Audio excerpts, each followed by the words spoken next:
आपने मेरा पहचान जो है फॉर्मर मेंबर सेक्रेटरी जो बाबू की जो पहचान है वो दिया है। वैसे मैं बहुत सालों से जो है इतिहास पढ़ा रहा था जामिया मिलिया इस्लामिया में। हाँ, तो ये जो है जो मेंबर सेक्रेटरी बनना और वैसे वाइस चांसलर बनने से ज़्यादा जो है अहमियत जो है एक टीचर की जो है पहचान होनी चाहिए, जो है पहली बात ये है। दूसरी बात ये करनी है कि जब से मैं एसएफआई में गया था बहुत साल पहले, तब से एसएफआई की एक आदत तो बदली नहीं, जो है वो है समय पे कुछ शुरू करना, जो है वो वैसे के वैसा ही है। जेएनयू में ये था कि सुबह तो कुछ नहीं होता था टाइम पे, रात को फिर भी हो जाता था टाइम पे कुछ। हाँ, तो कुछ महीनों में जो बहुत बदलाव हुए देश में, पर एसएफआई में ये बदलाव तो नहीं हुआ। हाँ, तो पता नहीं अच्छी बात है कि बुरी बात है। तो आज का जो सेमिनार, मुझे ये कहा गया था कि ये ऑल इंडिया सेमिनार है, इसलिए मैंने जो है अंग्रेजी में जो है तैयारी करके आया था। आप अंग्रेजी में भी बोल सकते हैं सर, कोई बात अंग्रेजी में भी बोलने से कोई माइक तो जो भी है, मैं दोनों हिंदी इंग्लिश दोनों मिला के बात करता हूँ। तो इसमें 5 ये दिए गए, तीन हिस्से हैं इस टाइटल के। एक तो है राष्ट्रीय जो है एजुकेशन पॉलिसी 2020 के 5 साल होने पे, उस पर। दूसरा है तर्क का विनाश, और तीसरा है जो है इतिहास और विज्ञान पे क्या इन्होंने जो है क्या किया है सरकार ने। और जब तर्क का विनाश, डिस्ट्रक्शन ऑफ रीजन जो कहते हैं, ये एक किताब का नाम था 1952 में। मुझे पता नहीं ऑर्गेनाइजर्स ने वो इसलिए ये टाइटल दिया कि नहीं, मुझे पता नहीं। तो क्योंकि ये बड़े अक्षरों में लिखा भी गया है और दिया भी गया था, तो मैंने सोचा क्यों ना उस किताब से शुरू कर ले। ये किताब हंगरी के जो है एक फिलोसोफर थे, गेorg लुकाच, उन्होंने 1952 में जो है ये किताब लिखी। और उनका कहना था कि तर्क के विनाश से ही फांसीवाद यूरोप में आया।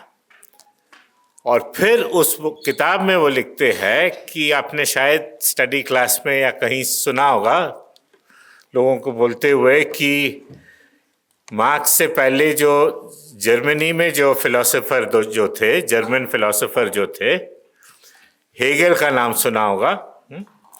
तो हेगेल ने जिस तरह से फिलॉसफी को एक आगे रखा कि एक थीसिस है, एंटीथेसिस है, इससे जो है बदलाव होता है समझ में भी, और जब समझ में और उसको मार्क्स ने फिर और आगे वो लेके जाते हैं और कहते हैं कि ये जो अंतर्विरोध है जो थीसिस और एंटीथेसिस के बीच, इसका जो है मूल कारण अर्थव्यवस्था नहीं, जो हमारे जो सामाजिक संबंध जो है, उत्पादन के संबंध जो है, वो है इसका जो है इसकी नींव। उसमें जब बदलाव आता है, उससे समझ में भी, फिलॉसफी में भी, आइडियोलॉजी में भी बदलाव आते हैं।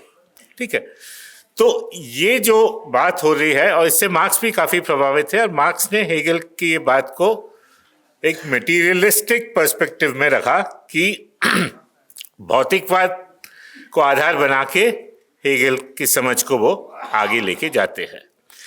तो गेorg लुकाच जब 1952 में लिख रहे हैं, दूसरा विश्व युद्ध हो चुका है, फांसीवाद हराया गया है, तब वो ये किताब लिख रहे हैं। तब वो कह रहे हैं कि जर्मनी में हेगेल के बाद जो लोग जो आए, इनकी समझ जो है तर्क के विपरीत था, यानी कि रीजन के, कारण के विपरीत था।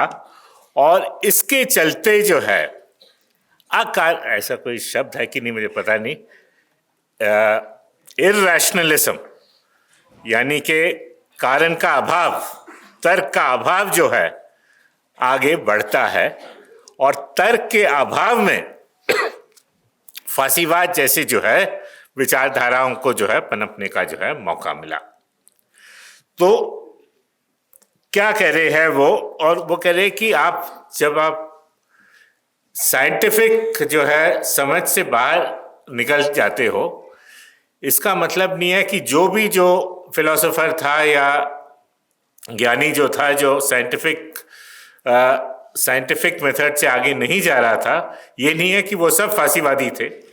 पर उस तरह के जो है एक इंटेलेक्चुअल माहौल में जो है फांसीवाद जैसे विचारधाराओं को आगे बढ़ने का अवसर मिलता है, ये वो दिखा रहे हैं इसमें। तो इनका कहना है कि इसमें क्या है, एक तो आप कहते हो कि सच नाम का जो है, ट्रूथ नाम का कोई चीज नहीं है। ये भी ठीक है, वो भी ठीक है, सब ठीक है।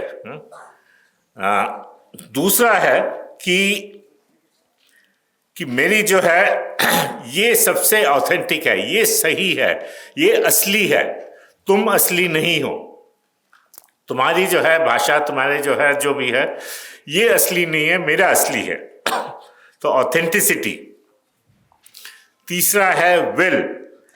ये सारी चीजों पे इन्होंने जोर दिया और कहा कि सब्जेक्टिव एक्सपीरियंस, मेरे साथ जो होता है वो सबसे ज्यादा अहम है। ठीक है, तो ऑब्जेक्टिवली ये नहीं, तो हर व्यक्ति कह सकता है भाई मेरे साथ ये हुआ है तो इसलिए मैं ये करूंगा, या जो मैं कह रहा हूं वही, यही असली चीज, मैं ही असली हिंदुस्तानी हूं, मैं ही असली जो है हिंदू हूं, मुसलमान हूं, जो भी हूं। तो इसको हम किसी तरह से ये नहीं कर सकते थे कि इसे आप कभी टेस्ट नहीं कर सकते हो। मैं कह रहा हूं मैं असली हूं, तुम कह रहे हो कि तुम असली हो, कौन सही है कौन गलत है, ये कैसे कैसे कहा जाएगा? जो इसके लिए कोई मेथड चाहिए, कोई एक प्रोटोकॉल चाहिए, एक मेथड चाहिए, और ये तभी होगा जब हम उस मेथड के आधार पे कह सकते हैं किसी नतीजे पर पहुंच पाएंगे। और उस नतीजे पे पहुंचने के लिए तर्क होने चाहिए। वो मेरा तर्क सही भी हो सकता है, गलत भी हो सकता है, आपका सही गलत, पर इसको मापने के लिए कुछ मानदंड होने चाहिए, कोई मेथड होना चाहिए, कुछ क्राइटेरिया होनी चाहिए। जब इसके बिना जब हम आगे जाते हैं,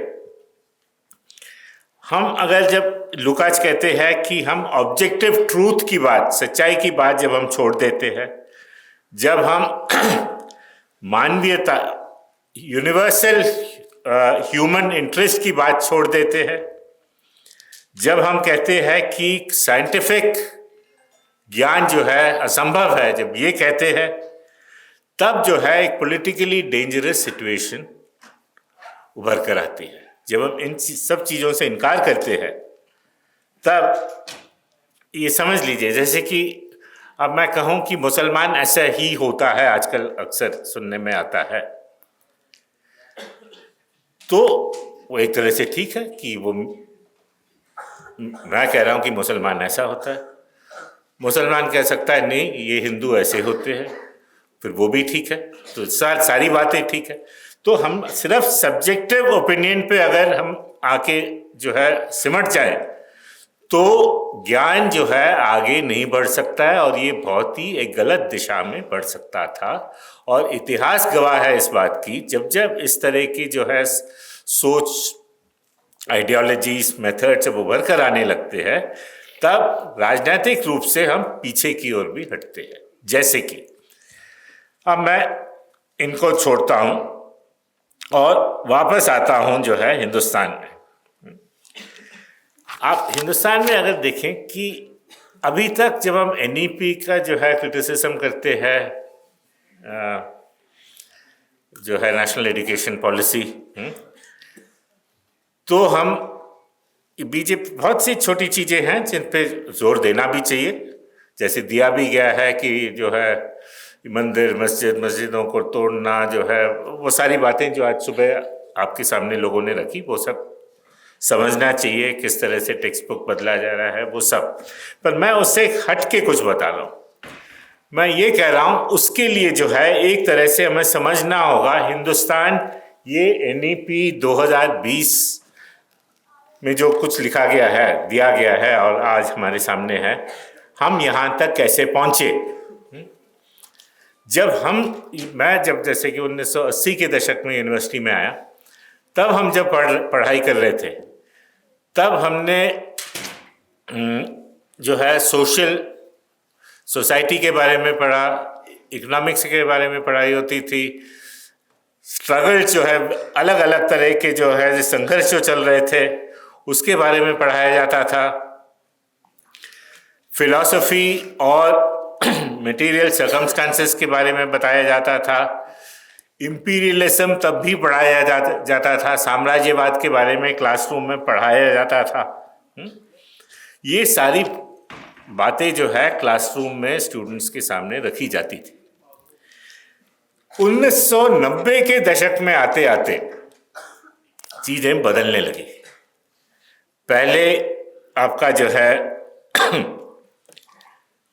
एक ही समय पे 2-3 घटनाएं घटती है। एक तो आपका जो है मंडल एजिटेशन, दूसरा जो है बाबरी मस्जिद का जो है का तोड़ना, और तीसरा इसी समय जो है सोवियत यूनियन का जो है पतन का खात्मा। अब इस परिस्थिति में जो है एक बार फिर हिंदुस्तान में, पहले मेरे समय में लोग पीएचडी करते थे, जो कोई सोशल मूवमेंट पे कर रहा था, कोई पेसेंट स्ट्रगल पे कर रहा था, कोई लैंड रेवेन्यू पॉलिसी, इस तरह की इकोनॉमिक हिस्ट्री पे करते थे, सोशल हिस्ट्री पे करते थे। 90 के दशक में आते आते सब कुछ बदल जाता है। अब पहचान की राजनीति युवाओं के सामने सबसे, बाकी सब तो, और एक चौथी चीज मैं भूल गया, और इसी समय लिबरलाइजेशन की नीति की शुरुआत भी हो रही है। जो मनमोहन सिंह और नरसिम्हा राव के गवर्नमेंट में जब थे, नरसिम्हा राव के समय जो लिबरलाइजेशन की नीति जो शुरू होती है, आपने सुना होगा, जैसे आज न्यू लिबरल कहते हैं, उस वक्त सारे जो है सरकारी जो है संस्थाओं को जो है से हट के जो है प्राइवेट एंटरप्राइज को जो है प्राइवेट जो है निजी पूंजीवाद को जो है प्रोत्साहन दिया गया, और धीरे धीरे स्टेट गवर्नमेंट जो गवर्नमेंट कंट्रोल्ड इंस्टीट्यूशंस का जो है को उससे पैसा जो है हटाया जाने लगा। और इसी के साथ ही एक और बहुत बड़ा जो है बदलाव इसी समय आ रहा है कि बड़े जो उद्योग थे, मिल थे, जहाँ पे मजदूर इकट्ठा होते थे, चाहे कपड़ा मिल हो या और कोई जो है कारखाना हो, वहाँ पे 100, 200, 300, 400, 500, 600 मजदूर काम करते थे। तो उस वक्त जो है, जैसे दिल्ली में, यहाँ पे अभी बता रहे थे 200 बच्चे शायद दिल्ली से है यहाँ, जैसे दिल्ली में आप अगर दिल्ली यूनिवर्सिटी की तरफ जाओगे, पुरानी सब्जी मंडी के वहाँ जाओगे, तो बहुत से पुराने आपका DCM, स्वतंत्र भारत, ये सारा जो है मिल का इलाका था। तो ये सारे मिल खत्म हो जाते हैं। अब मिल का खत्म होने का मतलब सिर्फ कपड़ा उद्योग की बात नहीं है कि अब जो है मजदूर एक जगह नहीं आ रहे। अब जो है आप ठेके पे मजदूरों को रख रहे हो, जब ऑर्डर आता है, आप नोएडा में जाके काम करोगे 1 महीना, ऑर्डर खत्म हो गया, आप वापस और कुछ करने गए, आप सड़क पे कुछ बेच रहे हो या गांव चले गए या कुछ कर रहे हो, तो उनको संगठित करना बहुत मुश्किल हो जाता है इस समय।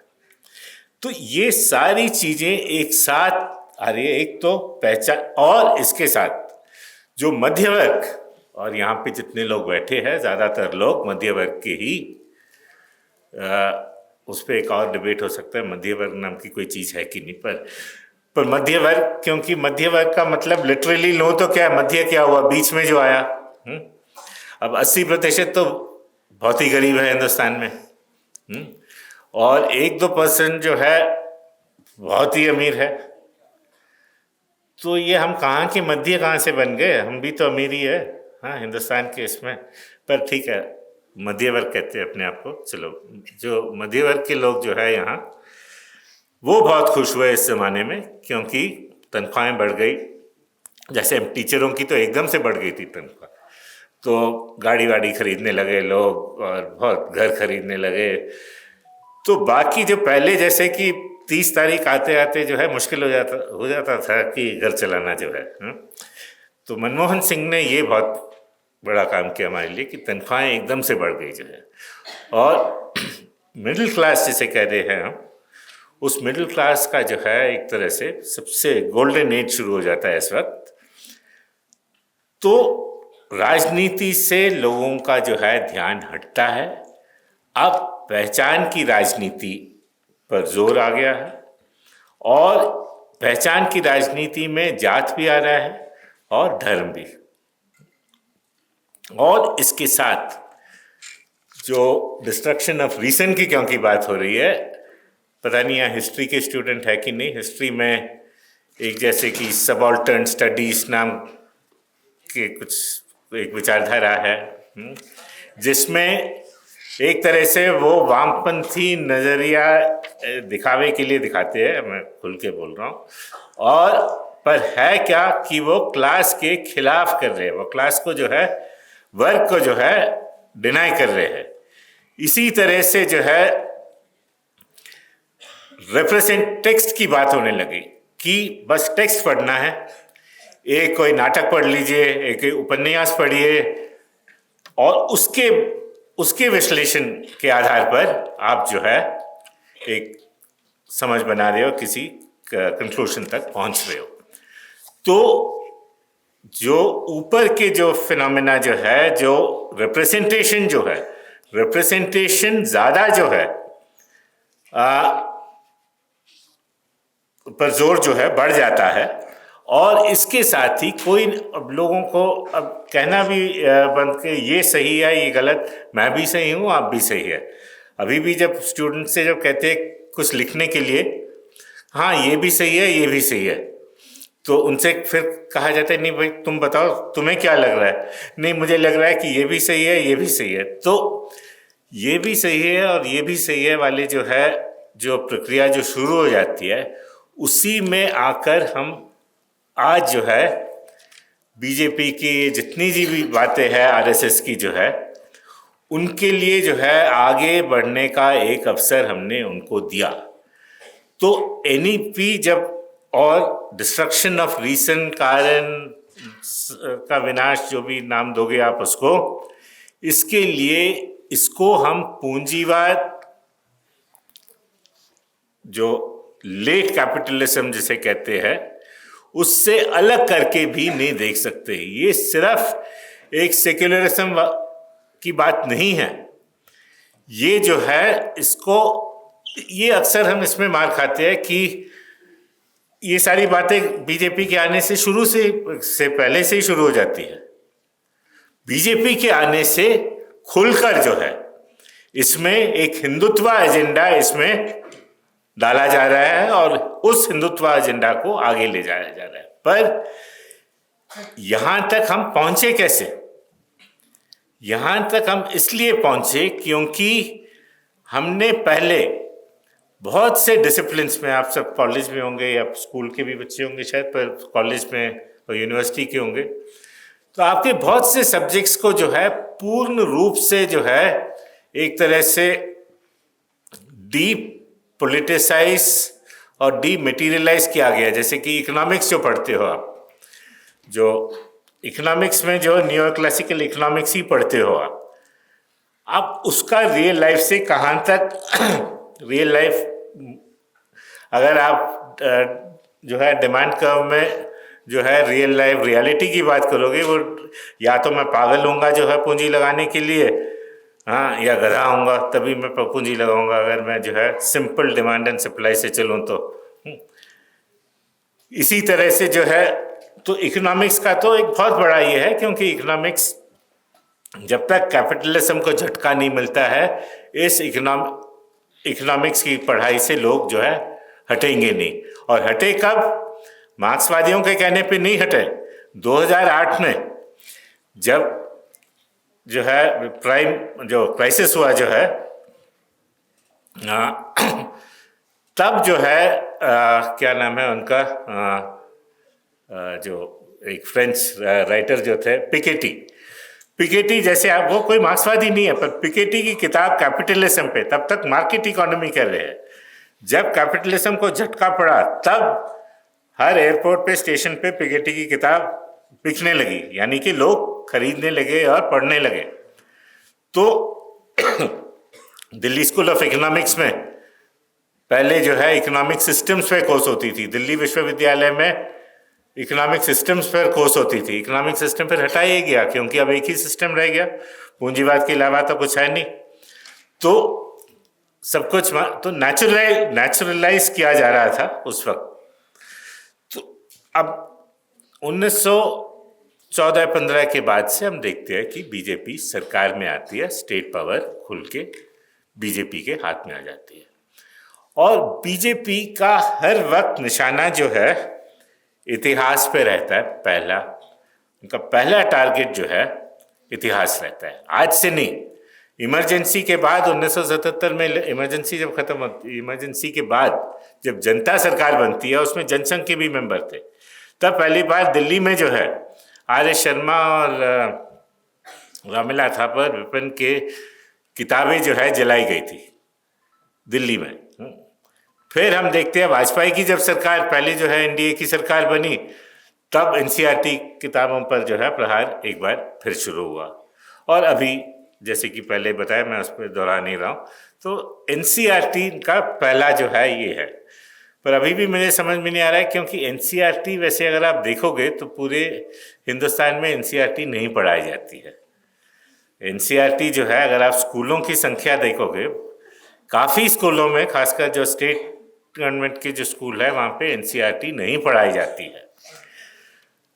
पर एनीवे पहला इनका एनसीईआरटी पे जो है निशाना रहता है।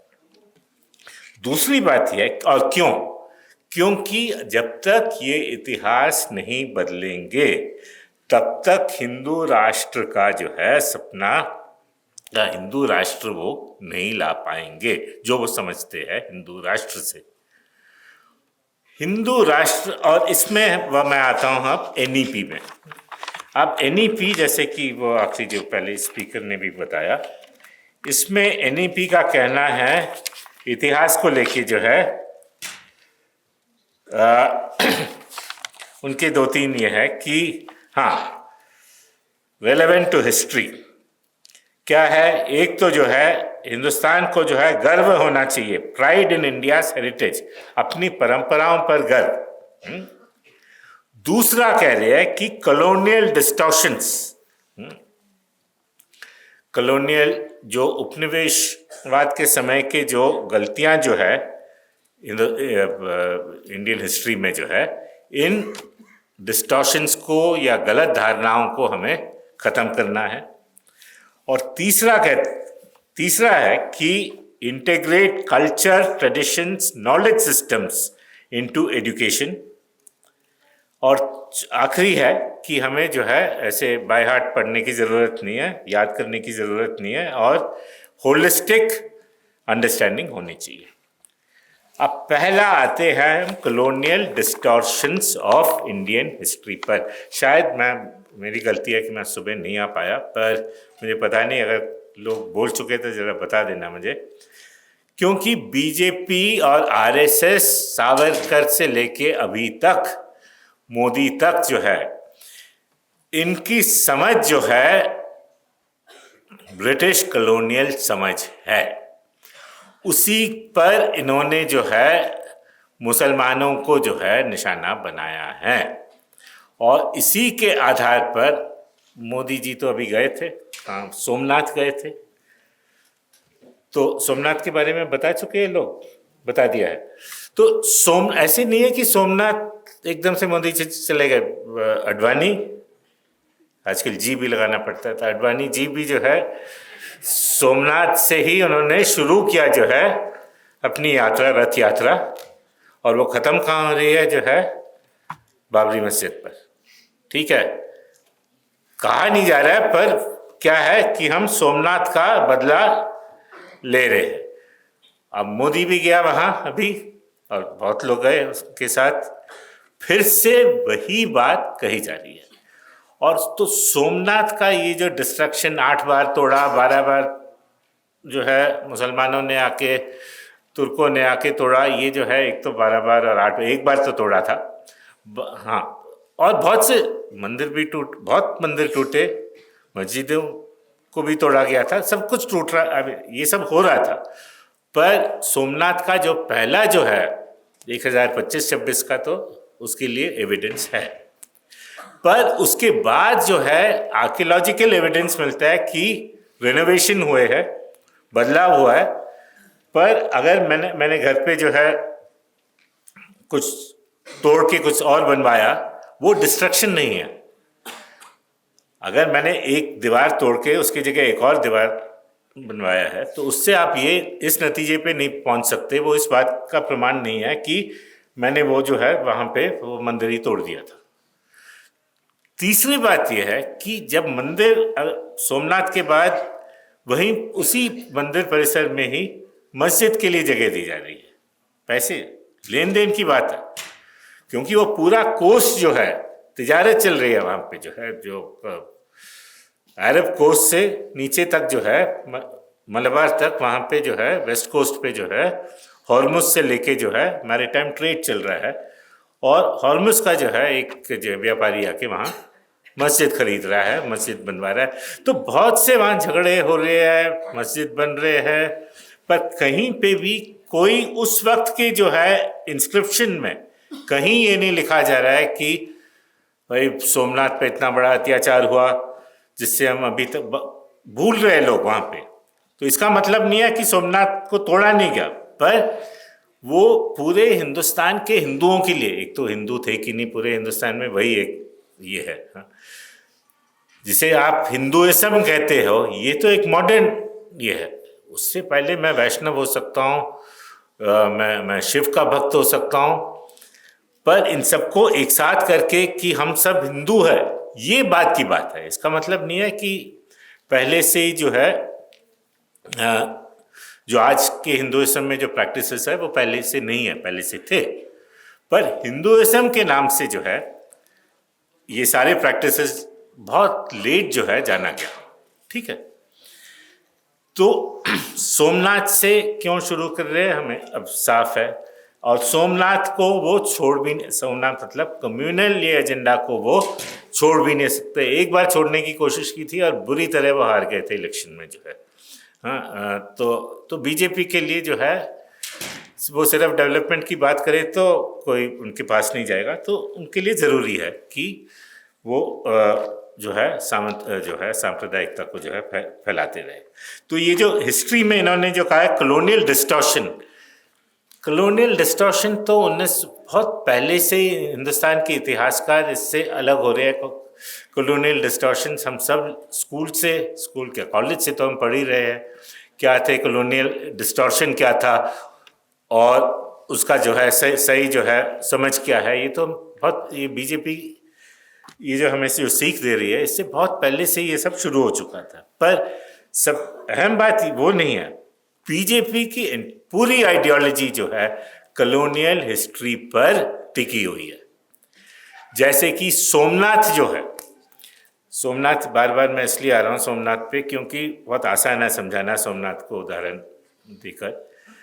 लॉर्ड एलिनबरो नाम के गवर्नर जो है वो कहते हैं कि सोमनाथ के जो है जो गेट जो है वो गजनी से लेके आओ 1830-40 के उस टाइम पे जो है, और वो जो है संदल के बने हुए गेट है वो वहाँ से गजनी वहाँ से लेके आओ, और एक अपने अफसर को भेजता भी है। वो वहाँ गया गजनी और कहा, और वहाँ पे जो गेट जो थी वो कहीं किसी प्रकार से उसका जो है बनावट से ये नहीं लगा कि वो सोमनाथ से लेके गए होंगे वो गेट। और वो उसके और राजनीति है कि अफगान वॉर, अफगानों और इसके पर इन्होंने 2-3 चीज़ें लॉर्ड एलिनबरो ने ये सोमनाथ को जो है ये करके, अंग्रेज़ों ने, जेम्स टॉड ने इसके बारे में लिखा कि ऐसे कुछ वहाँ पे कहानियाँ हैं उस इलाके में। एलिनबरो ने पहली बार जो है बहुत डिटेल में सोमनाथ को वो आगे लेके आए, और उसके बाद जो है बहुत से लोग, और ये सिर्फ बीजेपी के ही नहीं, जो कांग्रेस में शामिल थे,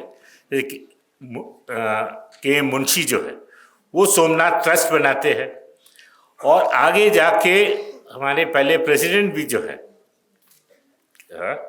राजेंद्र प्रसाद बाबू राजेंद्र प्रसाद को लगा कि मुझे जाना है वहाँ सोमनाथ जब मंदिर के इसमें, नेहरू ने मना किया, क्योंकि नेहरू में ये समझ थी, नेहरू जानता था कि किस तरह से ये सोमनाथ को जो है एक कम्युनल मुद्दा बना के आगे, ये सिर्फ कोई एक मंदिर का रेनोवेशन नहीं है, इन्होंने एक सिविलाइजेशनल बैटल का जो है नींव बना दिया था जो है सोमनाथ को। तो वो कहते अच्छा होगा कि आप नहीं जाओ वहाँ, ऐसे मना तो नहीं, क्या नहीं जाओगे तो अच्छा होगा, पर वो प्रेसिडेंट थे, वो चले गए। इसी टाइम पे, ये सब मैं रोमिला की किताब से ही बोल रहा हूँ, उनकी जो सोमनाथ पे, आप लोग पढ़िए, बहुत आसानी से पढ़ सकते हो वो किताब, तो ज़रूर पढ़िए कि किस तरह से अलग अलग अलग टाइम पर सोमनाथ के बारे में लोगों ने कैसे उसको देखा। एक इंस्क्रिप्शन तो जो है अरबी और संस्कृत में है, बाइलिंगुअल इंस्क्रिप्शन है, आधा अरबिक में है, आधा संस्कृत में है।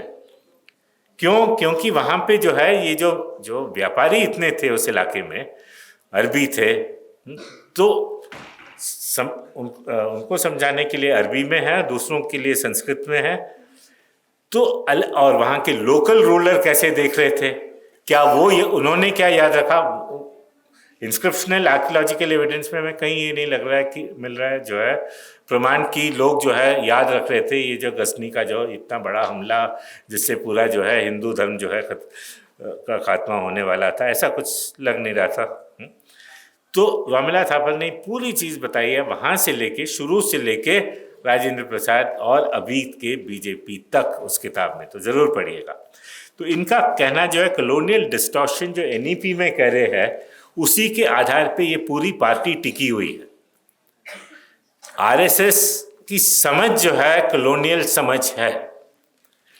सावरकर जब लिख रहा है 1923 में, अंग्रेजों के लिए किताब लिख रहा है, नहीं उनके, आप उसकी भाषा देखिए, वो उसके लिए लिख रहे हैं कि कौन है हिंदू, और उसके चलते, और आपको बताना है उसमें कि हु इज आर्यन कौन है, हिंदू कौन है, असली कौन है। हमने शुरू में ये कहा था what is genuine, who is authentic, not authentic.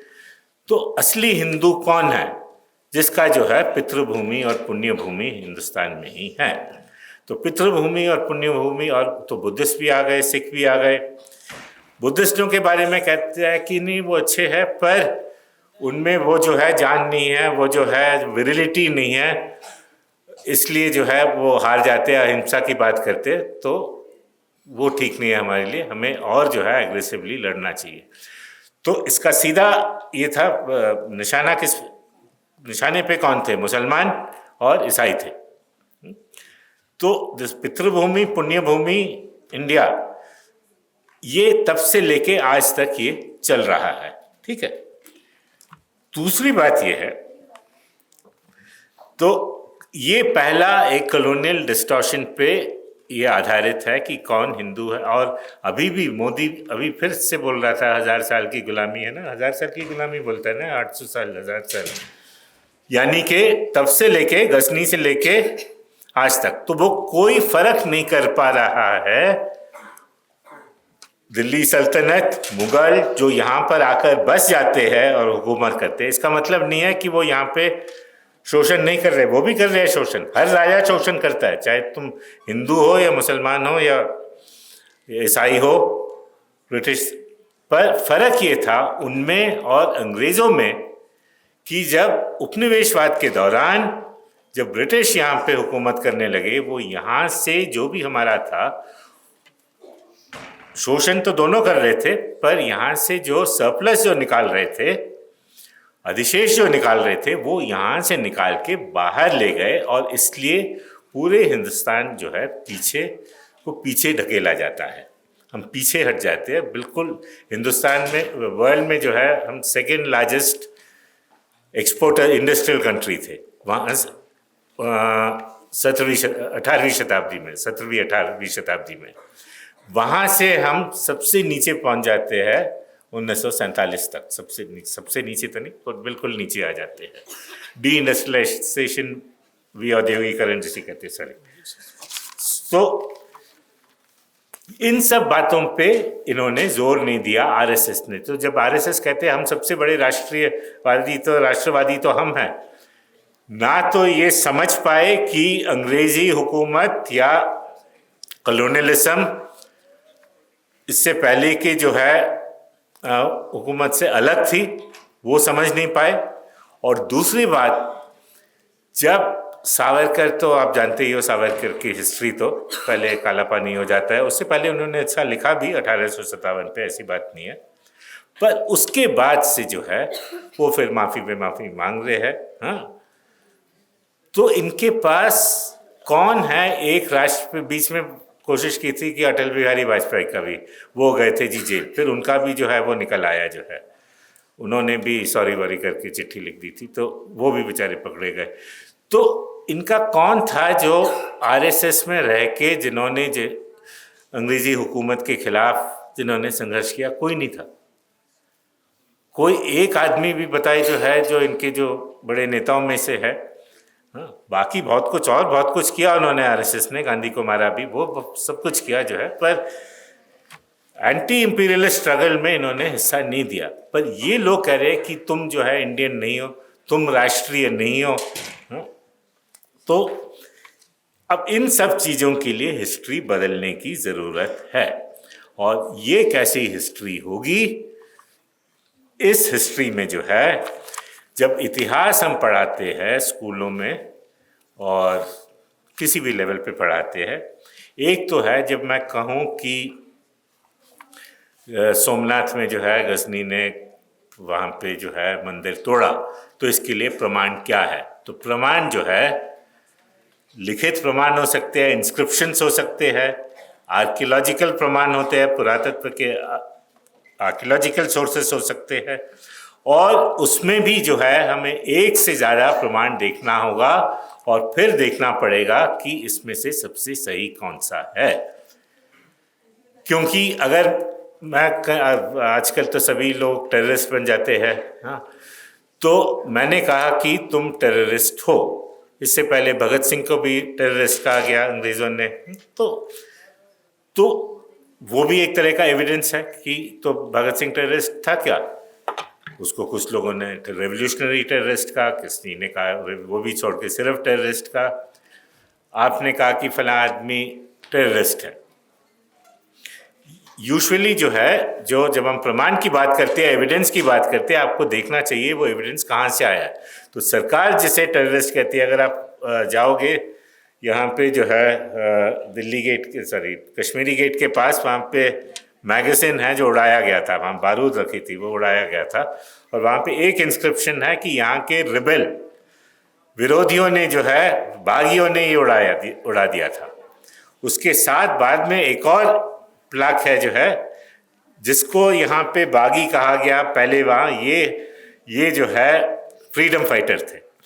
तो डिपेंडिंग कि कौन आपको ये दे रहा है, उसके आधार पर आपको ये सब प्रमाण देखते हुए, एविडेंस को देखते हुए देखना पड़ेगा कि ये एविडेंस किस तरह से जनरेट होती है, और इसको आपको इन्वेस्टिगेट करना होगा, और इसके लिए एक मेथड होना चाहिए।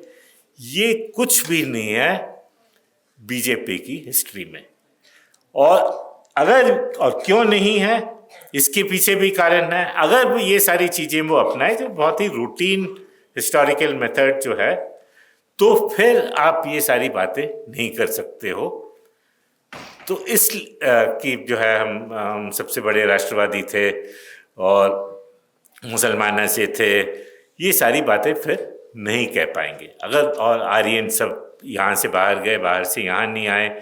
एक बार आप प्रमाण छोड़ दोगे, एविडेंस छोड़ दोगे, हिस्टोरिकल मेथड छोड़ दोगे, फिर ये सारी बातें आप नहीं रख सकते।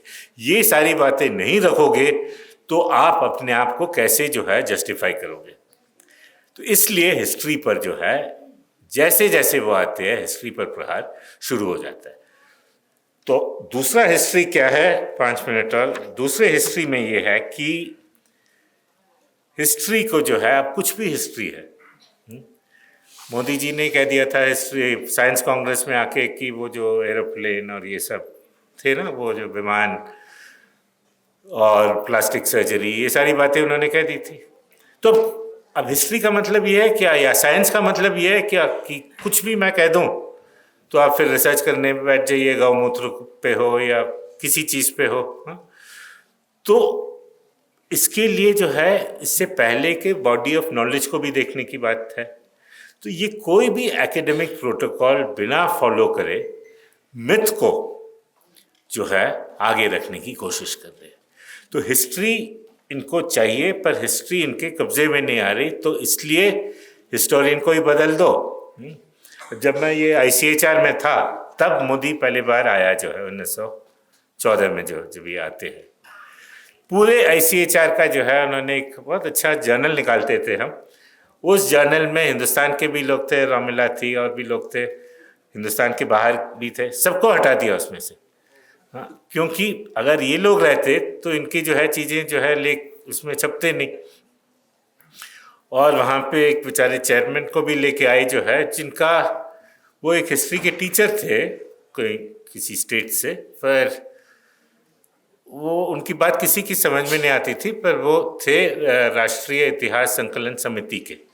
फिर बाद में राष्ट्रीय इतिहास संकलन समिति जो हिस्ट्री रीराइट करने का जिनका RSS का एक ये था ब्रांच था, उनको दिया गया। तो अब वो कोशिश कर रहे हैं जिसमें जैसे कि बताया गया NCERT में बदलाव ला रही है। और यहाँ पे भी हिस्ट्री काउंसिल में भी एक डिक्शनरी थी, डिक्शनरी ऑफ मार्टर्स, जितने मार्टर मतलब जितने जो शहीद हुए, शहीदों की जो है एक सूची, बहुत से वॉल्यूम में थे। वो एक और कहानी है कि सब कहते थे नहीं नहीं मेरा आदमी भी, उसका भी नाम डालो शहीद में भी, हाँ वो भी शहीद थे जैसे कि। तो पर वो छोड़िए। तो इस पे आते हुए फिर ICHR का जो 50 साल होने पे उन्होंने बहुत बड़ा फंक्शन किया, तो मुझे भी बुलाया था क्योंकि मैं पहले वहाँ मैं रहा था। तो ये शहीदों में केरला में जो है मलबार जो इलाका जो था, डिस्ट्रिक्ट जो थी पुरानी जो है, वहाँ पे जो माफला जो अपराइजिंग जो हुई, रिवेलियन जो हुई थी, उनको बहुत ही बेरहमी से जो है वहाँ के कैदियों को मारा गया, रेल के डब्बे में बंद करके भेजा। ज़्यादातर वहाँ सांस घुट के ही मर गए थे और उन सब के नाम लिखे हुए हैं। सारे मुसलमान गायब इनके जो है शहीदों की सूची से। हाँ, तो ये जो है तो ये बहुत क्रूड तरीके से ये हिस्ट्री बदलने की कोशिश कर रहे हैं। हिस्ट्री इनसे बदली नहीं जा रही है, तो इतिहासकार को बदलने की कोशिश कर रही है। और यहाँ तक कि कोई साइंटिस्ट को लेके आ गए हिस्ट्री काउंसिल में, एक फ्रांसीसी को लेके आ गए, और पता नहीं क्यों बेल्जियम में बहुत से RSS के लोग हैं, उनको भी पकड़ के ले आए जो है। तो ये सब कोशिशें की पहली बार, अब पता नहीं क्या हो रहा है। और दूसरी बात ये है, तो इसलिए एक और आसान तरीका है इनके सामने, अब हिस्ट्री तो मुश्किल है करना, कोशिश कर रहे हैं, इंडियन नॉलेज सिस्टम लेके आ गए अब। तो ये इंडियन नॉलेज सिस्टम किस चिड़िया का नाम है? अब ये इंडियन नॉलेज सिस्टम, इंडिया तो थी नहीं तब, पर इस सब कॉन्टिनेंट में जो है, जैसे कि पहले स्पीकर बता रही है कि अरबों के आने के बाद ही तो ये जो अल हिंद की बात हो रही है जो है, तो ये जो अब क्या बीजेपी है, इनका एक शॉर्ट फॉर्म भी है। हर चीज़ के सामने जहाँ भारतीय लिखा जाता है वो बीजेपी का हो जाता है, जो भारतीय हो जाता है। तो भारतीय ये, भारतीय वो, तो ये भारतीय जो है, जो ये जो क्या क्या कहते हैं नॉलेज सिस्टम, तो ये नॉलेज सिस्टम क्या है? सिस्टम तो थी नहीं, कोई एक सिस्टम तो नहीं थी, बहुत से सिस्टम्स थे। और तो अब इन पे हमें गर्व होना चाहिए, और इसके लिए सेंटर बनाए गए। हर यूनिवर्सिटी सिलेबस में इंडियन नॉलेज सिस्टम आ गई है। और इस इंडियन नॉलेज सिस्टम में क्या प्रॉब्लम क्या है इंडियन नॉलेज सिस्टम से? अब आप लोग जो स्कूल कॉलेज में जो जाते होंगे, वहाँ पे भी अब मैंडेटरी कोर्स है इंडियन नॉलेज सिस्टम पर। इंडियन नॉलेज सिस्टम क्या है? इसमें जो है इसमें एक तो है वेदों पर बहुत जोर है, और वेद पे आप कोई सवाल नहीं उठा सकते हो बिना किसी क्रिटिक के। जो है वेदों में जो ज्ञान है वो रखना चाहिए। जो रिलीजियस जो टेक्स्ट है वो आपके रिकॉर्ड बन जाते हैं, और जो मेमोरी जो है, याद जो है, memory becomes a substitute for history. कैसे आज के लोग हिंदू जो किस तरह से सोमनाथ को याद करते हैं, वो इतिहास बन जाता है। ये नहीं कि सोमनाथ का इतिहास के लिए, वहाँ के लिए जो है हमें रिकॉर्ड एविडेंस देखने की ज़रूरत। अब मेमोरी पर जो है जोर है और उस मेमोरी को लेके हम फिर से इतिहास लिखने की कोशिश कर रहे हैं। दूसरा है कि हम इस पे जो है इंडियन नॉलेज सिस्टम की जब बात करते हैं, और इस पे एक है कि परंपराओं पे लोगों को गर्व होता है, और उसमें कोई, और ये हर जगह है, इंडिया में भी है, दूसरी जगहों पर भी है। पर इन परंपराओं, अगर इससे हमें ज्ञान या रीजन या तर्क को आगे बढ़ाना है तो हमें मानना होगा कि अलग अलग तरह के परंपराएं थी हिंदुस्तान में, और हिंदुस्तान को गर्व करने की बहुत सी चीज़ें हैं। मैथमेटिक्स में हम आगे गए, वैदिक मैथमेटिक्स नहीं, पर जैसे जीरो की बात है, केरला स्कूल ऑफ मैथमेटिक्स थी जो है, सीरीज, फाइनाइट सीरीज को लेकर जो है। फिर हमारे पास जो है मटीरियलिज्म की बात थी। हाँ, तो हेटेरोडॉक्स सेक्स थे हिंदुस्तान में जो है। उन चीज़ों पे जहाँ पे ब्राह्मणिकल अप्रोच को जो है, जो उसके खिलाफ आवाज़ उठाई जा रही है, उससे जब तर्क किया जा रहा है, उन चीज़ों को ये IKS में उसके लिए कोई जगह नहीं है। जो भी अरबिक है, अरबों से वो सब तो हटा ही दिएगा, वो तो पहले से ही हटा दिया। उनका तो जैसे कि कोई योगदान ही नहीं है हिंदुस्तान की जो है नॉलेज सिस्टम में। बस आयुर्वेदा है, योगा है, योगा तो सबसे आगे है, वेद है, योगा, आयुर्वेदा, और बाकी जो है, और इन सब चीज़ों को एक नॉलेज सिस्टम में जो है डाल दिया गया, जो बहुत मुश्किल है डालना। आयुर्वेद को समझने के लिए जो टेक्निक्स चाहिए और प्रैक्टिस करने के लिए जो जो खूबियाँ चाहिए, जो स्किल्स चाहिए, और जो फिलॉसफी को समझने के लिए जो स्किल्स चाहिए, वो बिल्कुल अलग है। और इन जो फिलोसॉफिकल ट्रेडिशंस थे एंशिएंट इंडिया में, मेडिवल को तो छोड़ ही दो, मेडिवल तो वो मुसलमान आ गए, सब कुछ खराब हो गए, पर जो एंशिएंट इंडिया में भी जो अलग अलग जो परंपराएं थी, उनके बीच जो विवाद थे, उस पर भी जोर नहीं दिया जा रहा है, क्योंकि विवाद से ही आप आगे बढ़ोगे। जब तर्क होगा तभी जो है आगे समझ बढ़ेगी, आपका जो है नॉलेज, ज्ञान बढ़ेगा जो है। तो तर्क यहाँ नहीं है, ये सब आपको बताया जाएगा। ये टेक्स्ट बुक है, और ये है हमारी जो चीज़ पे कोई, और हर चीज़ में जो है जोर था किस पे दिया जा रहा है, इंडियन सिविलाइजेशन पे, और हारमनी पे, और कंटिन्यूटी पे, कि ऐसे ही चल रहा है शुरू से ही, वैदिक समय से ही हम ऐसे हैं। आप नेशन स्टेट की बात करते हो, राष्ट्र, हिंदू राष्ट्र, वो भी पहले से ही चल रहा है, सब कुछ पहले से ही चल रहा है, सब कुछ वेदों में है, और तब से अभी तक ना इतिहास में कुछ बदलाव आ रहा है। बीच में वो मुसलमान आ गए थे जो है, जो फॉरेनर आ गए थे, तब थोड़ा हमें पीछे हटना पड़ा, और फिर अब हम आ गए हैं, हम वापस आपको जो है पहले जैसे हमारे जो है अमृतकाल में लेकर जा रहे हैं। तो अगर आपको अमृतकाल साबित करना हो तो ज़रूरी है कि इतिहास को ख़त्म करना होगा, और इतिहास को ख़त्म करने के लिए आप ना ही आप NCERT टेक्स्ट बुक्स को आपको जो है फिर से लिखना होगा, जो लिखा जा रहा है, पर जितने भी संस्थाएं हैं उनको पूर्ण रूप से केंद्र के जो है कब्जे में करना होगा। इसलिए हम देख रहे हैं कि सेंट्रलाइजेशन जो है, चाहे यूनिवर्सिटी, सभी एक आजकल हर चीज़ के सामने विकसित भारत जुड़ जाता है। पहले वो VBG राम जी आ गया, अब VB शिक्षा क्या है शिक्षित, VBSA विकसित भारत शिक्षा अधिष्ठान बिल, वो भी आ गया है। हाँ, दिसंबर के महीने में ही, अब वो भी जल्दी हो जाएगा। उसमें फिर अभी तक तो ये सेंट्रल यूनिवर्सिटीज़ पे इनकी होल्ड ज़्यादा थी, अब ये VBSA जब से आ जाएगा, HECI चल नहीं पाया तो अब VBSA आ गया।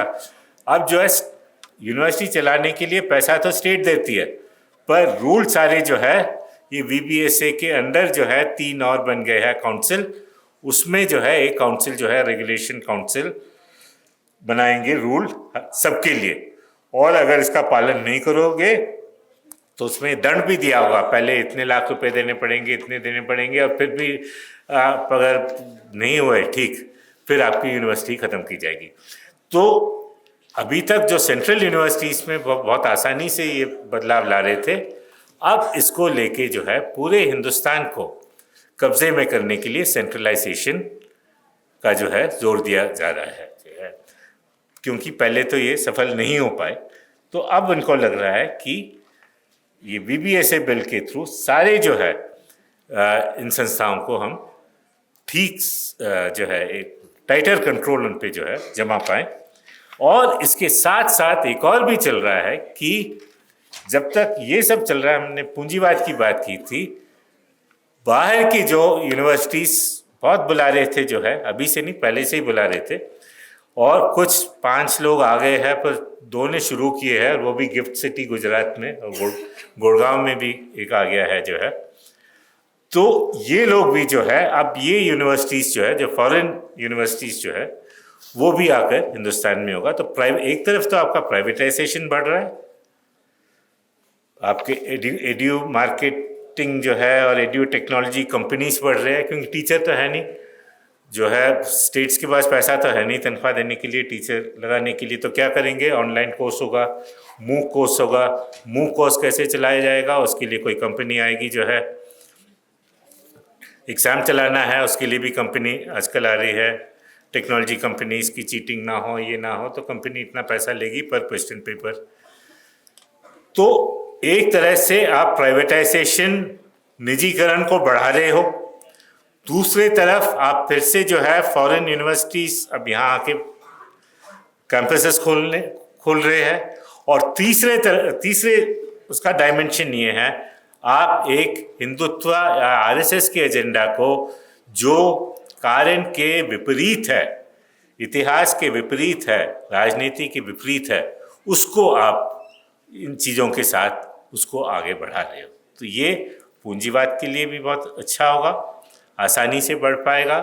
किसी तरह का जो है, जो रेजिस्टेंस जो है, जो सवाल पूछने की जो काबिलियत जो है, वो भी ख़त्म की जाएगी। यूनिवर्सिटी कैंपसेस में से डरने की कोई ज़रूरत नहीं होगी, वहाँ पे सारे स्टूडेंट सिर्फ पढ़ेंगे, और नहीं पढ़ेंगे तो हटाए जाएंगे, चुप नहीं रहेंगे तो हटाए जाएंगे। और ये तो शुरू हो ही गया है, तो ये और आगे बढ़ेगा जो है। और ये सिर्फ दिल्ली के यूनिवर्सिटियों में नहीं, सब पूरे जो है, जो उत्तर भारत में हम देख रहे हैं कि ये हो रहा है। तो जब, और इसमें एसएफआई के लिए आई थिंक अब उम्मीद आप लोगों से ही है, टीचरों से मुझे ज़्यादा कोई उम्मीद है नहीं। तो अब स्टूडेंट ही है जिन्होंने कुछ हद तक जितना संभव है जो रोक पाए हैं इसको अलग अलग कैंपसेस में। पर एक तो है कैंपस में जाके जो है आप कुछ हल्ला वल्ला मचाना, रोकना, पर दूसरा है समझ के साथ वो करना। तो एसएफआई में एक ये था, अभी भी होना था चाहिए, स्टडी एंड स्ट्रगल था ना स्लोगन आपका। कभी कभी वो स्टडी पीछे रह जाता है, तो उस पर भी जो है कुछ जोर देना पड़ेगा, तभी आपका जो है स्ट्रगल आगे जा पाएगा। शुक्रिया।